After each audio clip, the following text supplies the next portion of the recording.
Okay, then I'll start. So good morning, everyone. So my name is Sheryl Sun. I'm a first year PhD student in the CTS track.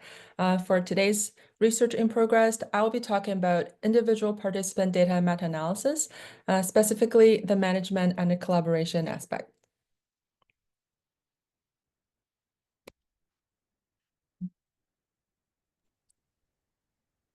First, a little background about me. I was born and raised in China, but I've spent more than half of my life living in Canada.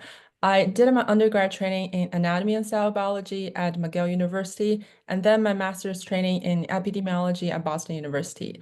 Before coming to Hopkins, I worked as a clinical research coordinator for 6 years on an individual participant data meta-analysis project called DEPRESSed, spelled without the E, which stands for Depression Screening Data Project. Now, let me ask this question first. As a clinical trial expert, how many of you have been asked to share your data before? Wow, not so many, or a few. Well, my work relies on asking people to share their data. Individual participant data meta-analysis relies on researchers coming together and contribute and share their data to answer bigger, more impactful questions. In this presentation, I'll introduce the IPD meta-analysis framework, not from a purely methodological standpoint, but from a project management perspectives, using my own experience as a case study. I will walk you through the key steps, some challenges, and strategies involved in successfully managing IPDMA. My goal here is to give you a behind-the-scene look at what it takes to put off an IPDMA project and some practical takeaways that might be useful for your own work, whether you're considering contributing data, you're leading a similar effort, or simply just curious about how these large-scale collaborations come together. So what is IPD meta-analysis? IPD meta-analysis is a specific type of systematic review. Rather than extracting summary data from study publications, investigators of eligible studies are contacted and asked to share their data. These data will be combined and reanalyzed in meta-analysis, of course, with the consideration of clustering and other statistical issues and assumptions. Here is an example flowchart of IPD meta-analysis. It follows the basic steps as a systematic review. You do the searching, title abstract screening, full text screening, until you have identified the studies that meet your inclusion criteria. Then comes the next step. You're reaching out to the investigators of these studies and inviting them to participate by sharing their data. Some will say yes, some will say no, and others won't respond at all. There are many reasons why researchers might not be able to share their data. Maybe the data study was done years ago and the data is lost because it was stored on a paper. Or maybe the investigators has moved to a different institution and no longer has access. Or maybe they're just too busy to reply. In the end, what you get is a collection of data sets from the investigators who are willing and able to participate. You still need to do data extractions to collect study level characteristics, things like publication year, country, language, and setting where participants were recruited. But unlike a conventional systematic review, you do not extract results from publications. Instead, you analyze the individual participant data yourself to generate results. Since IPD meta-analysis focus on data rather than publications, you might also receive unpublished data from study authors. This can happen for several different reasons or scenarios. For example, the primary study might be from a cohort that's still recruiting, and the published paper only reported on part of the data. Or the original study had a specific research question and they excluded participant from their analysis, but they will be eligible for IPD meta-analysis. In some cases, the researchers might even contribute an entirely different data set that meets your inclusion criteria, but was never published. Sorry. Yeah, I'll continue. But the data will meet your inclusion criteria, but was never published or did not show up in your search. In all these cases, authors may send you additional data beyond what's in the publication. So you will get a more complete picture of the evidence out there. So does it make IPD meta-analysis a more powerful approach? Well, it's a tricky question as those unpublished data are not peer-reviewed. Um, the DEPRESS project I've been working on for years. It was launched in 2012. It is an international collaborated project that brings together experts in health policy, psychiatry, and statistics, along with investigators who have collected depression screening data. Our work focused on individual participant data meta-analysis of the diagnostic accuracy of depression screening tools. Under the Big Depress umbrella, we have 4 systematic reviews with IPD. So we have 4 separate databases, each focusing on a different depression screening tool. While they share very similar structures and research questions, they're not exactly the same.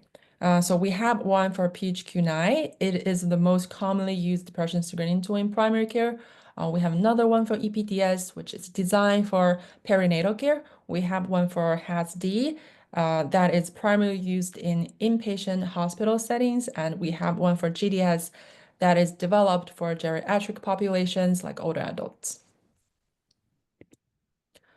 The DEPRESS project is a large international collaboration. So currently, our team includes 8 steering committee members and 14 staff members and trainees.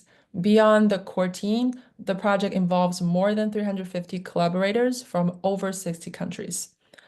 In this table, you can see the key numbers for each of the database, including the number of references screened, the number of eligible studies identified, the number of studies contributing data to our epidemic, and the number of total participants included for each database.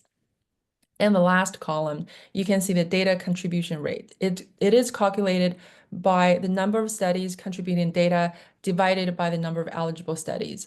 Over the years, we have achieved a relatively high contribution rate. We have maintained a fast pace of publishing. So we have published over 30 articles since 2019. And here are some examples of our work. We published the study on accuracy of the EPDS for screening major depression in pregnant and postpartum women in BMJ. Another study published in JAMA compared the performance of the PHQ-2, a shorter 2-item version of the PHQ-9 against the PHQ-9 for detecting major depression. We also do methods papers. For example, this one, it's comparing different scoring methods for PHQ-9 using latent variable models. We also have papers on selective cutoff reporting and other topics. And if you're interested in learning more about the project, yeah. Here's our website, but I don't think it's showing on the slide. So it's depress.ca, depress spelled without the D, DEPRESSD.ca. Feel free to check out our website. Yeah, here we go. Okay. When it comes to data sharing, what is the first thing that comes to mind? Ethics. In most cases, transferring data for IPDMA does not require additional ethics approval. This is because the objectives of the IPD align with those of the original studies, which has already received ethics approval. Additionally, only de-identified data are shared. We consulted with the Research Ethics Committee at our local institution, and they confirmed this. And to further validate, we conducted a literature review of protocols from completed IPDMAs, and we did not find any case where additional ethics approval was required. For our IPDMA, we asked the contributing authors to review and sign a data contribution agreement letter, which was reviewed and approved by our research ethics committee and also legal department of the hospital. In some cases, the author's institution or their university's research ethics board would have a different policy, and they will start the process by initiating the data transfer agreement letters themselves. This is especially common when the data was collected as part of a larger study, for example, from a nationwide or multi-site study, or if the study was conducted by government institution where data access is more strictly regulated. The data contribution agreement letter consists of 5 main domains. So first, it clearly outlined the objectives of the IPDMA, making sure that all the contributing authors understand the purpose of the project. Second, the document define the rights and responsibilities of the investigators as data contributors. It required them to confirm that participants in the original study provided informed consent and the study had received ethics approval. Third, the letter specified how data will be used, including who will have access, where it will be stored, and for how long. And the fourth part focused on authorship and publication management. Well, I won't go into detail on authorship in IPD meta-analysis, funding statements, or conflict of interest during this presentation. I do have two backup slides in the end, so in case anybody is interested. And finally, the agreement letter concludes with signatures of the both parties. So once the data contribution letter is signed, we send collaborators instructions on how to prepare and securely transfer their data. Most primary studies collect a large number of variables. Many we're not interested or we're not needed for the IPDMA project. To minimize the amount of work, we provide a list of preferred variables to the collaborators. It usually includes things like demographics, depression screening tool item scores, major depression diagnosis, and comorbidities if they're available in the data.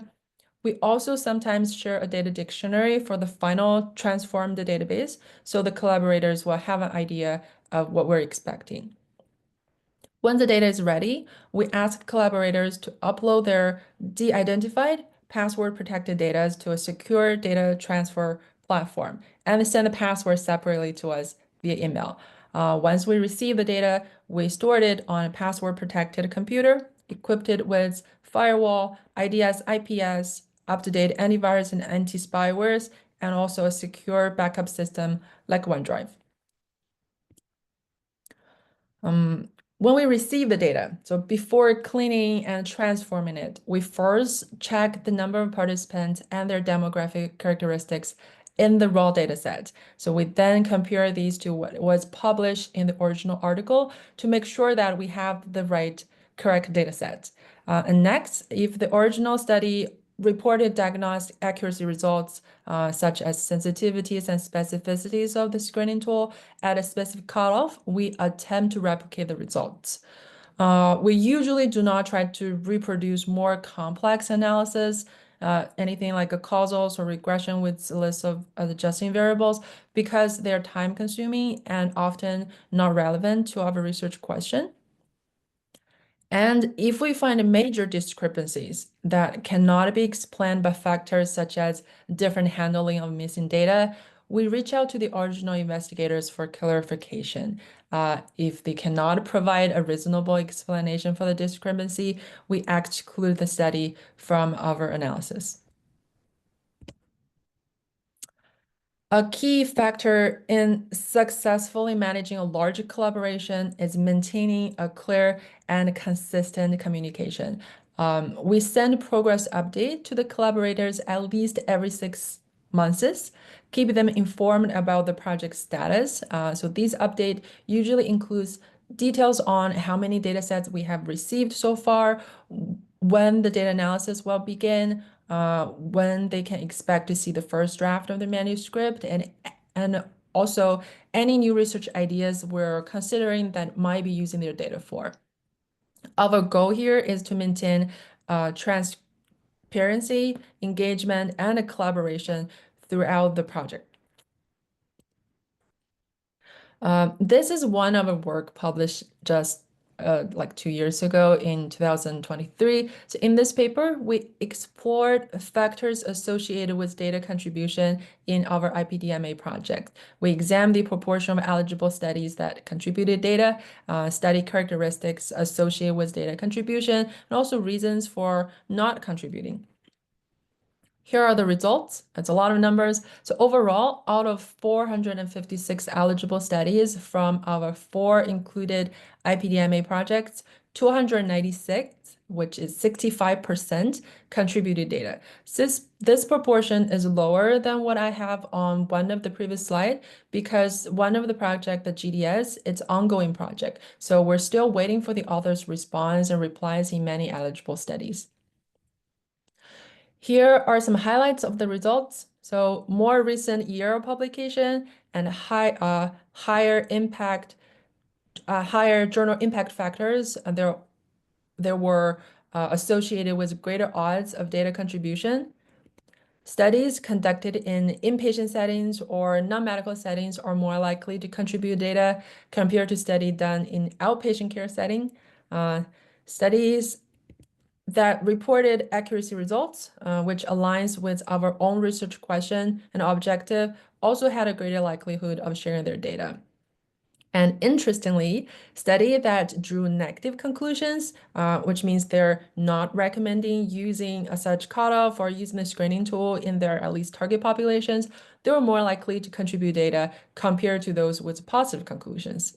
And among studies that did not contribute, over 80% of the cases were due to either the authors being unreachable or data being unavailable. And that's the end of my presentation. I hope this was helpful and maybe relevant to your work in clinical trials, especially when it comes to data sharing and collaboration. And thank you, and happy to take any questions. Great, thank you, Sheryl. Any questions? There's one in the chat. Okay, no. Yeah, I have a question though, but you want to read the one in the chat first? Okay. Maybe I missed it in the talk. What did you say? The major usefulness of such analysis, because with mild assumptions, meta-analysis across papers might be this approach will be much less hassle. I'll answer the first one first. There are like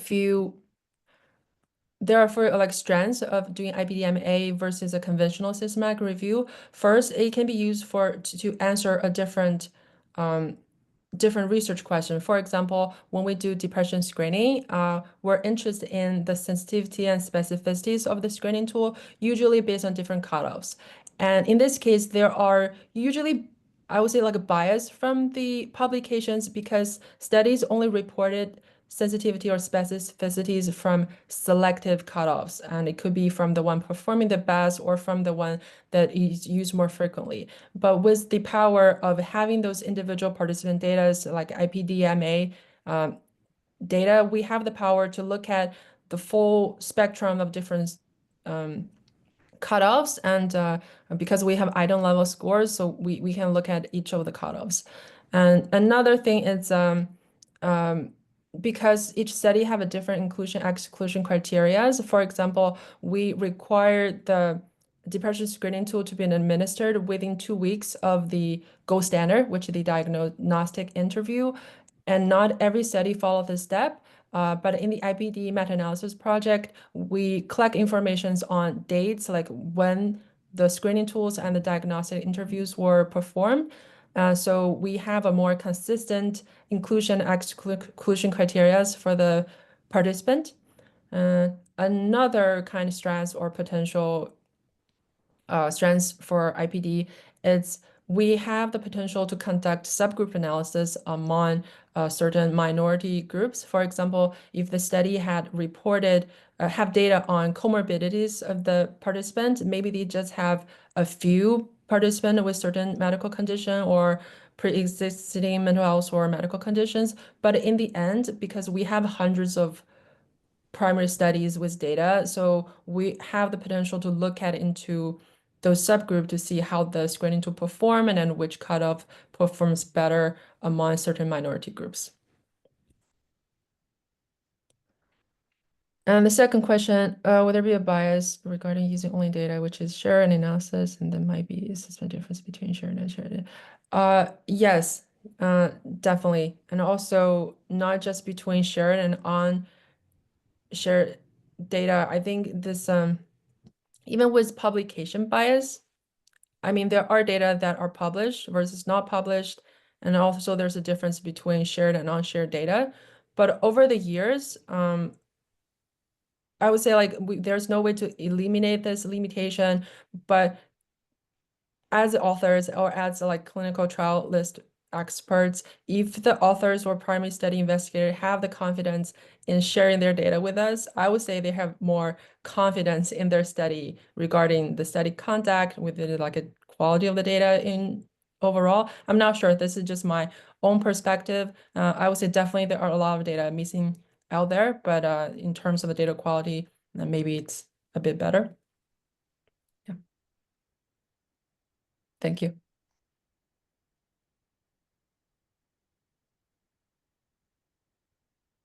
Any other questions? I was going to ask about selection bias, but I think you just answered it from the chat.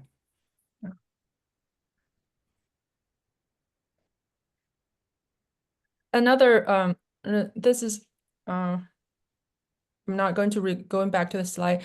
So in the paper that we examined the factors associated with contribution. So one of the interesting findings is paper that draw negative conclusions about depression screening actually have a higher odds of contributing their data.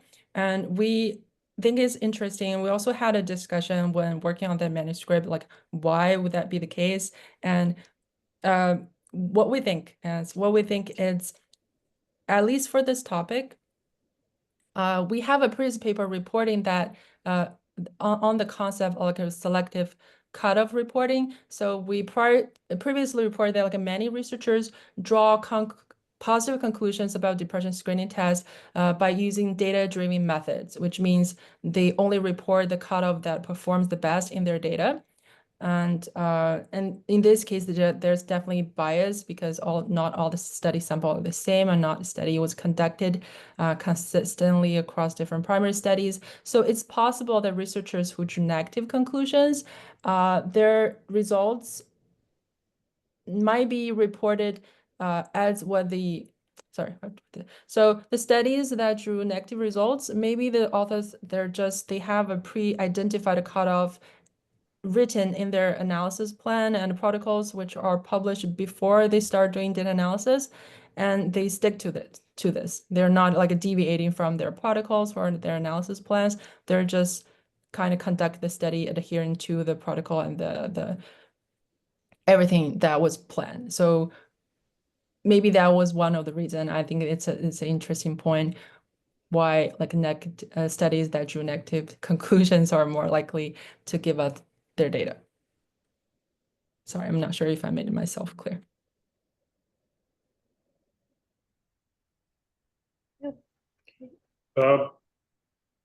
Sharitha, sorry, were you going to ask? No, I was going to cue you up to. So Cheryl, one thing that as you were talking that I was thinking is, I mean, so your topic was on, I mean, the focus of the entire project was on screening. Yeah. And it sounds like these were mostly observational studies. So from a trial perspective, from a clinical trials perspective, to what extent might some of the lessons learned about data sharing for IPD meta-analyses for your screening project be applicable to IPD meta-analyses of clinical trials?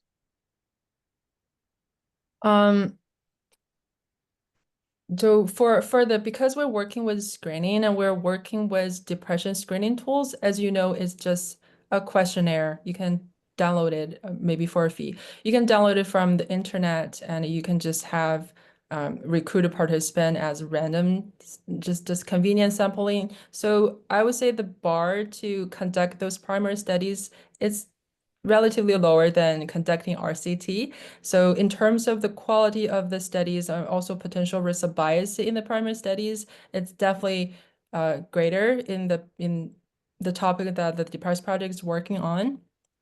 And this is also true when we are working on the data that we receive. So you would anticipate like they publish results, publish papers on those data. At least the data is clean and there's fewer errors in the data.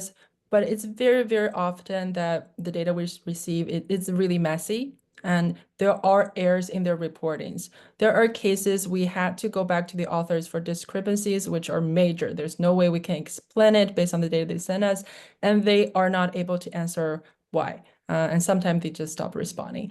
And we have to pull off the data, of course. But as recent years, I know a lot of the journals, at least some like high impact factor journals, are asking the primary studies to upload their database. So there's other researchers who are interested could reproduce the results or try to replicate the results as well. So this like encouraging data sharing, some policies encouraging data sharing and stuff. I would say this will definitely be better for projects like IPDMAs or for anything like encouraging data sharing, at least among the research community, among certain research topics. For RCTs, we never work with RCT data. So I'm not exactly sure how, if there's any practical things that needs to be considered for RCT, but yeah, I'm not sure. Yeah.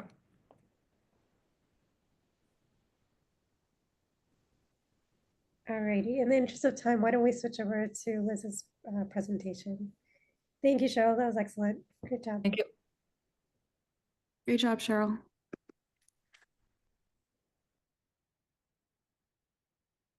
Great. Can you all see my slides? Yep, we can see. Perfect. Alrighty, so good afternoon, everybody. So thank you all for being here. I'd like to present my research in progress on my current thesis, which is related to the stakeholder analysis of the responses to an FDA's guidance paper on AI and machine learning in drug development. Shout out to Dr. Irvin for being a wonderful advisor and for her timely feedback on these slides.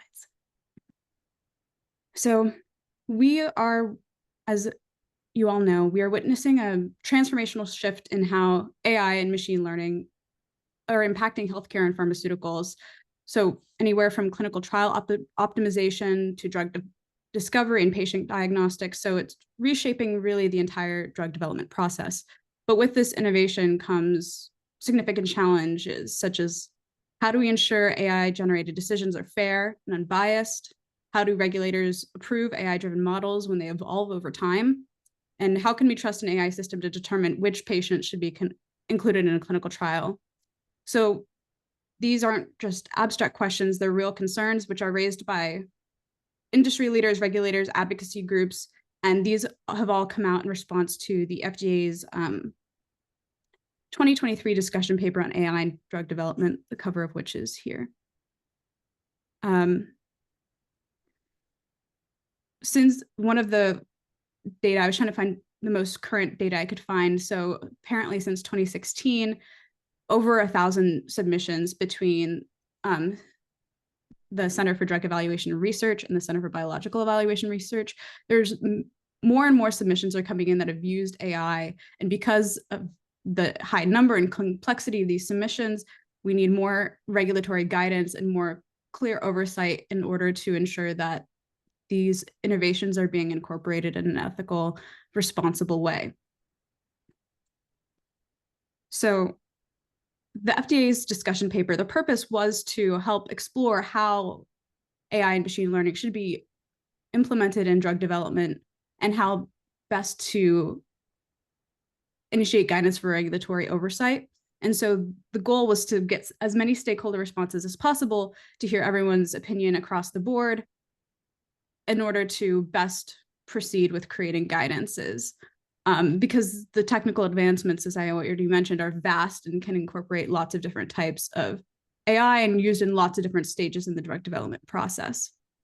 So some of the key concepts that were talked about in the discussion paper were how to accelerate drug discovery and the approval process, how we could improve manufacturing and safety monitoring, advancing personalized medicine and health equity for patients and participants in clinical trials, and as well as the regulatory considerations on how to ensure responsible use and address the risks, biases, and transparency concerns that come with using artificial intelligence. And then it also sought to formulate next steps and engage stakeholders in this process. So again, the FDA's discussion paper had clear objectives of soliciting comments and trying to basically set the stage for analysis. And my thesis and my research is analyzing those comments to then pull out key themes and responses and create proposals and solutions for clinical trial recruitment. So I won't go through all of these because for the most part, we've talked about them in other contexts as trialists, but one of the things that struck me about doing this research is that the key themes that we talk about in terms of how to run an ethical trial are all carried over with using AI. And we want to make sure that our studies are free from or minimizing the potential risk of bias, that they have high integrity, that that the data is kept in a private and secure way. We want to make sure that the provenance is maintained and the relevance, and all of these things are still important. And these have come up as key themes. So to go into my methods, the first thing I did was download the data from the FDA website where all the comments were listed. I'll address more about this in the methods, but there were comments and there were a bunch of attached documents. What I did for all of these is divide it by question. The discussion guide had maybe 24 questions, which most companies and responders responded to directly. And what I did was I organized it by question to draw out the key themes and what they thought were the most important things in response to each question. From that, I then extracted key themes to then report on and address. These questions presented by the discussion paper guide were categorized into 3 themes. The first of which was human-led governance, accountability, and transparency. So these are the questions that were proposed to stakeholders or any interested commenters that they then can address, either specifically, many organized it by question, or just generally giving their overall take on this topic. So human-led governance, accountability, and transparency was the first key domain. And the second of which was quality, reliability, and representativeness of data. So what data considerations exist? What are the key practices for data privacy and security? And finally, the third domain was related to model development and performance, how to make sure your model is validated, and how do you address explainability in your work. Because of the diverse reporting styles of each of the stakeholders, there was much overlap. It's hard to talk about transparency without talking about data validation, and all of these concepts are clearly related. So the draws across topic were significant, which is why I needed to, instead of looking exclusively at questions and reporting the results that way, draw out the key themes and mention the different perspectives as I went. All right, so as to the results, there were 68 comments presented by 64 independent parties. And when individuals submitted their responses to the FDA, they self-identified in category of what they thought they best identified as. You'll notice that there's a significant amount of overlap in these tags. So I have further analyzed it, broken it down by title and type of company. There were 3 anonymous submissions, likely from individuals based on the kind of response that was provided. But overall, there's a good representation of pharmaceutical and biotechnology companies, more research and data-driven organizations, some regulatory and policy organizations, and special interest groups and working groups, as well as AI-specific digital health companies. Less of a representation from academia itself, and also a few, although what I found is that many of the individuals who are submitting were in fact academics, but just not speaking on behalf of their institution. So into some of the themes that were pulled out. So the first of which was, how do we ensure reliability and data quality? And so one of the biggest concerns is how do we ensure that the AI generated insights are reliable, unbiased, and scientifically valid? And the first question is, why does data integrity matter? So if the AI model is trained on it skewed or incomplete or outdated clinical trial data, its predictions will be flawed. And so AI drug discovery monitoring depends on accurate real-time pharmacovigilance data. But it's very hard to assess how AI models are consistently updated. And so there's, a variety of perspectives on this. So regulators seem to emphasize that the AI models must be built on standardized, validated data sets, whereas companies should be required to disclose AI model training data sources for regulatory approval. But I noticed that some of the industry leaders seem to argue that overly strict data regulations could limit AI's ability to learn from real world evidence. And that instead of creating fully disclosing model training data sets, that they should use blockchain technology to provide a secure and auditable way to track AI data without revealing proprietary methods.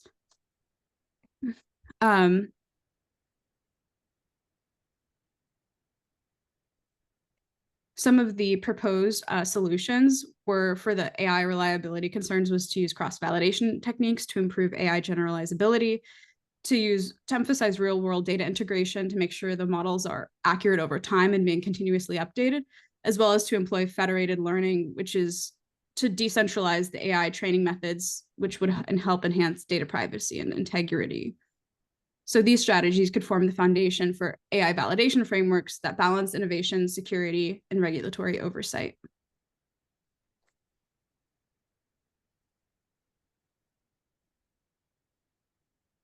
So one of the biggest differences between AI and traditional drug development is that the AI models evolve over time, as opposed to a kind of chemical drug, which remains the same from approval to market. An AI model will change as it's exposed to new data. And so it needs to be not only carefully reviewed upon implementation, but it needs to have subsequent and continuous approval after the fact. One thing that regulators emphasize is risk management. And so with that continuous monitoring, again, pre-market validation is not enough. It must involve post-market surveillance.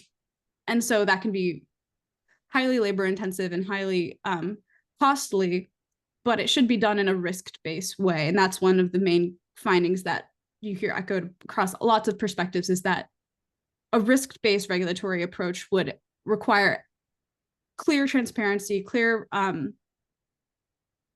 explainability for the high stakes and operations that have high human consequence, like clinical trial recruitment, whereas manufacturing optimization, where it's about internal processes, may be lower risk and may require less updates and less regular approval. This relates to how the need to balance performance with explainability. So in many cases, AI models have been described as black boxes. You put the input in and you're not sure exactly how it's working, but it seems to be giving you accurate data. But what do you do with that information if you don't know how the results are being analyzed? The balance between high performance, high accuracy results and making your data explainable seems to be a central tension between regulators and industry stakeholders, but it is of most importance to find a happy balance in which innovation isn't stalled, but clearly we understand where the technology is getting its results and why it's supported with a higher level of rigor and proof. Some of the suggestions were to continue this development. Some of the suggestions were creations of regulatory sandboxes or controlled regulatory environments before full market approval. So industry stakeholders and biotechnology development companies can practice with real world data and show that their model works in centralized ways. Machine learning operations tracking. So they recommend that AI development must include lifecycle monitoring, where every model update is documented and auditable. And they recommend that pharmaceutical AI models should be subject to periodic performance reviews. So with all of these recommendations, there comes challenges with AI governance and regulation. there are obviously very different diverging perspectives between industry stakeholders and regulators and patient advocacy groups. And there's also fragmentation across different regulatory bodies. You'll note that the FDA has different understandings and use requirements for data protection and privacy compared to the EMA, and also different than the PDMA. So you'll see industry call for greater harmonization across regulatory bodies, but that can be difficult when there's cultural and regional differences in how we understand patient privacy and the burden of proof for privacy and bringing a drug to market. Some of the solutions that were proposed are, again, those regulatory sandboxes where data is aggregated in a way that players can use real-world data to train their models in a low-stakes, non-official way, and also creating different hybrid approaches to balance the black box element of the AI model with explainability. So another main concern that came up is explainability, which I've spoken about a little bit, but AI models are making high stakes decisions in drug development. So regulators and advocacy groups are arguing that AI's decisions must be fully explainable, whereas pharmaceutical companies raise the issue of their intellectual property and how their models are key parts of their innovation and therefore should be recognized as trade secrets. And all of the data, all types of research can be subsequent to bias, but AI in particular can be biased. There's the potential for bias can enter in several different ways, from anywhere from the training data set to the algorithmic kinds of biases and to operation and how it's operationalized. For example, AI-based clinical trial recruitment could inadvertently exclude certain demographics based on previous history of enrollment. Some of the mitigation strategies that were suggested were that AI models must be trained on multi-ethnic, multi-geographic data sets. Again, bringing up the issue of how are we coordinating those data sets internationally or even within regions to secure patient privacy, and patient consent is a key issue here. It's hard to consent a patient in if they don't know how their data will be used by the AI. So it brings up a lot of key issues of things that need to be further elucidated when moving forward with these regulatory guidances. But these are all key themes that were brought up by industry, regulatory, and healthcare stakeholders that must be addressed before moving forward with coherent policy. I've addressed some of these methods already of why the traditional approval process is not fully equipped to handle some of the needs of AI for regulation, and why hybrid regulation model with pre-market and post-market monitoring is essential. Some of the validation methods that are proposed include K-fold cross-validation, where AI is tested on multiple data partitions to prevent overfitting, using bootstrapping techniques where AI models are reevaluated on new patient data samples to confirm their reliability. And a key suggestion that was coming up was human in the loop AI, where AI models assist in decision-making, but are overseen and final decisions remain human controlled. Just taking a look at time. Okay. We've talked about AI security and privacy a little bit, but there are many different approaches to how compliance should be pursued, and different frameworks govern different regions. So all AI models require huge amounts of data to be effective, often sourced from electronic health records, genomic data sets, wearable health technology, clinical trial registries, and more sources. And this creates serious privacy and security risks, including unauthorized access to patient data, AI models inheriting privacy flaws from biased or unregulated data sets, and cybersecurity risks, so AI-driven attacks on drug development infrastructure. All systems in pharmaceutical research must comply with international privacy laws. But again, the nitty-gritty of how it's done regionally can affect how it's then combined to international settings.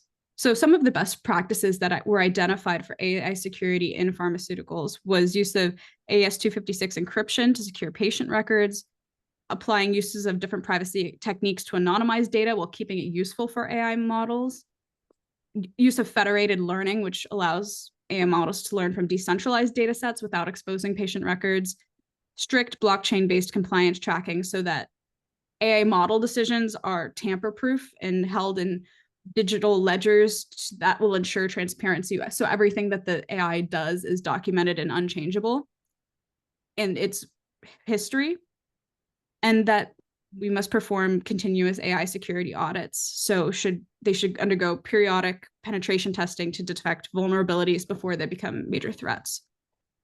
So without these safeguards, AI-driven healthcare would risk losing public trust, which is of top concern for regulatory approval and then ultimate implementation for patients.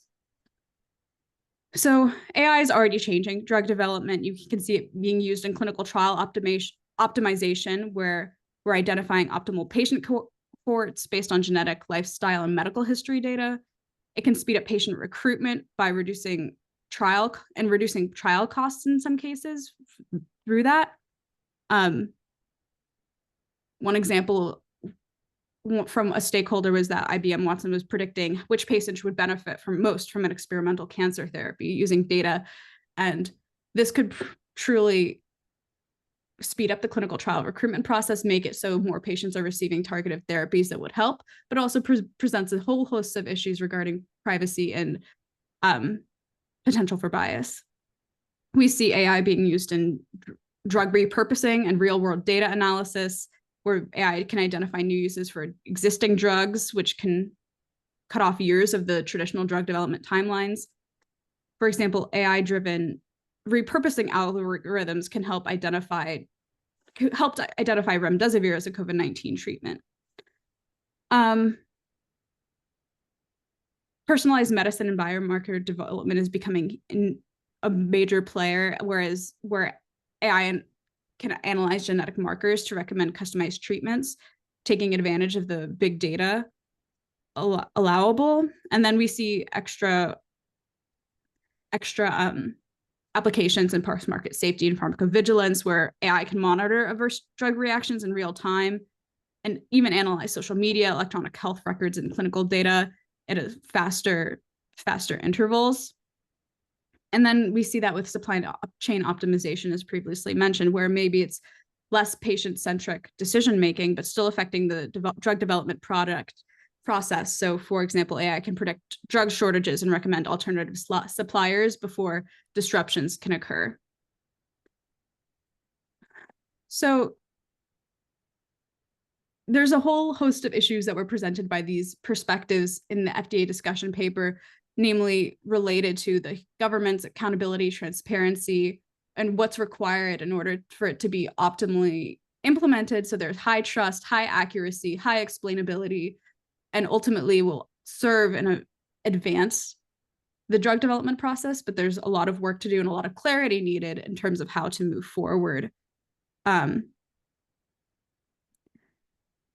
is the same things we talked about with what's required for balancing performance and explainability, pursuing ongoing monitoring and validation, and using real-world data and evidence to continuously update models. So where do we go from here? So AI is already being used in drug development, but its full potential depends on solving the regulatory hurdles and ethical challenges. If there's different regulations in different regions, that's extra hurdles for developers to overcome, but also can complicate sharing data and making the most reliability and making and brings up privacy and data exchange challenges as well.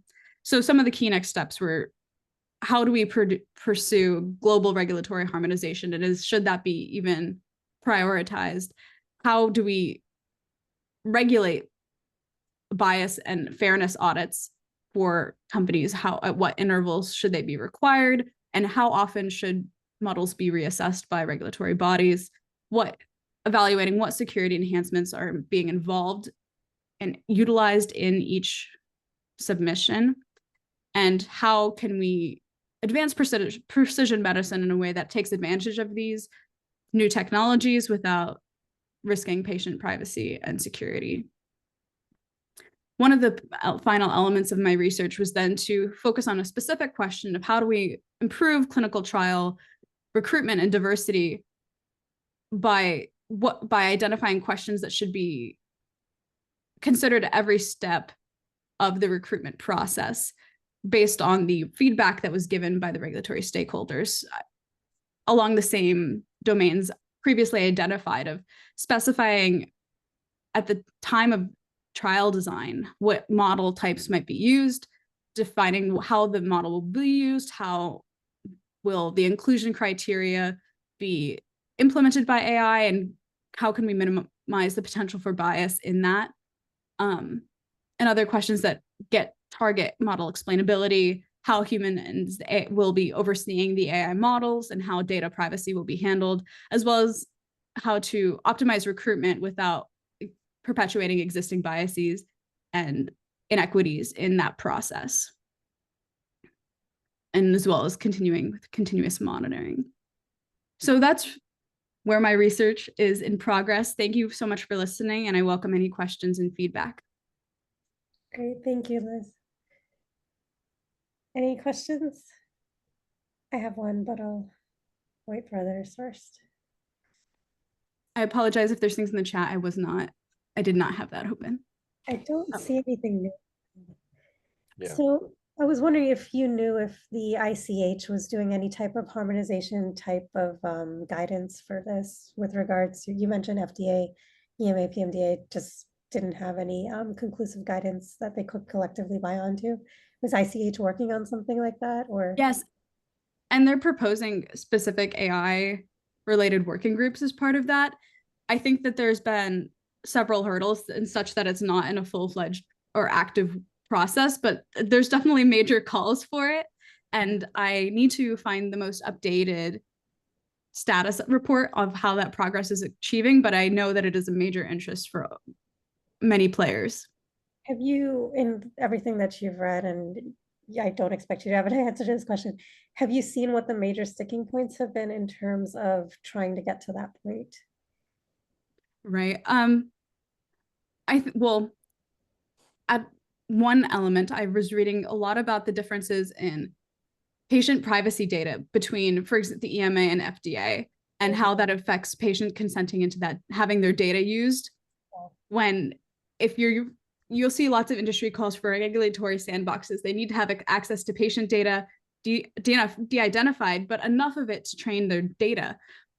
Well, there's different ideas of how those patients should be consented into those sandboxes, whether patients can even remove their data if they no longer want it. And so I think regional and differences and cultural differences in how data privacy is valued and executed have really slowed that process down. Yeah, it's fascinating. Thanks. Any other questions?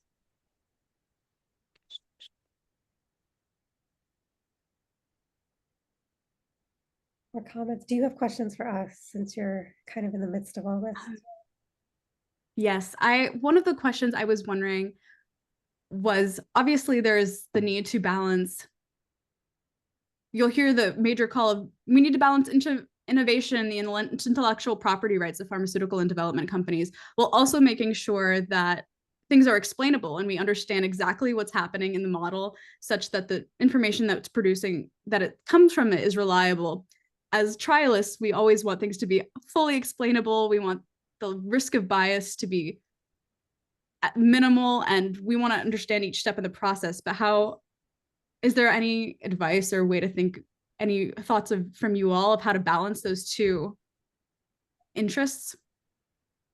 It is an ongoing issue. I know from the perspective of cumulative risk for certain products, like especially if you're trying to figure out if a particular chemical class is responsible for an adverse event, it's been very difficult for regulators to bring data together in an arena that is not the actual FDA to actually find those answers. So I think you're grappling with some of the same types of issues there with gathering all those data together that still respects the integrity of each of those companies. So I don't know.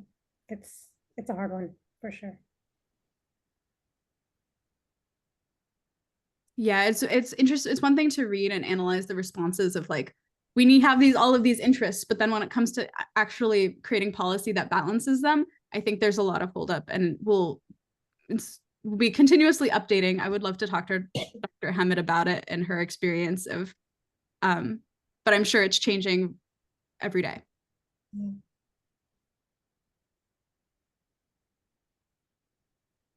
Any other questions?